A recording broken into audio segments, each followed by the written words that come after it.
వేదాలలో ఏముంది? ఋగ్వేదం మొదటి వేదం. ఇందులో 1028 శ్లోకాలున్నాయి. 1028 శ్లోకాలలో 1017 శ్లోకాలు అత్యంత ప్రధానమైన శ్లోకాలు. 11 శ్లోకాలు వాటికి అనుబంధ శ్లోకాలుగా గుర్తించబడినాయి. ఈ శ్లోకాలు వివిధ దేవతలకు సంబంధించినటువంటి ప్రార్థనా శ్లోకాలు. సావిత్రి అనే పేరు కలిగిన దేవతను స్తుతించే మంత్రం ఋగ్వేదంలో కనిపిస్తుంది.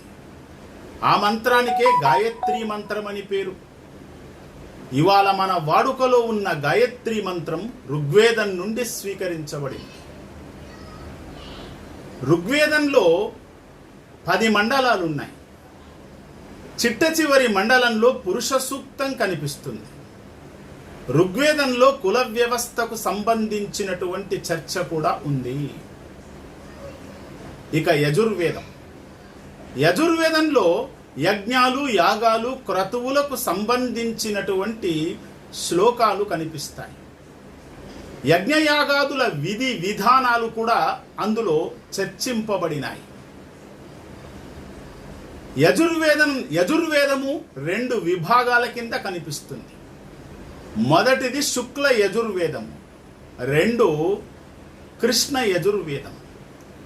శుక్ల యజుర్వేదం శ్లోక రూపంలో ఉంటుంది. కృష్ణ యజుర్వేదము గద్య రూపంలో ఉంటుంది. సామవేదం. సమ అంటే సంగీతం. సామవేదము అంటే సంగీత సంబంధమైన వేదం. ఋగ్వేదంలో చెప్పబడినటువంటి శ్లోకాలను రాగయుక్తంగా మార్చినటువంటి వైనాన్ని మనము సామవేదంలో చూడవచ్చు.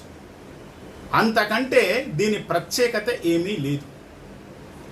ఇక అథర్వణ వేదం. ఇందులో 711 శ్లోకాలు ఉన్నాయి. 20 ఖండాలుగా విభజింపబడింది. ఇందులో మంత్రతంత్రాలకు సంబంధించిన విషయాలు ఉన్నాయి. మూఢనమ్మకాలకు సంబంధించిన అంశాలున్నాయి. వెనకటి రోజులలో ప్రజలలో అనేకమైన రోగాలు కలిగినప్పుడు మంత్రాల ద్వారా రోగాలు నయమవుతాయి అనేటువంటి విషయాలను ఇందులో స్పష్టం చేయడం జరిగింది. కొంతమంది అభిప్రాయం ప్రకారంగా అథర్వణ వేదం అనార్య రచన.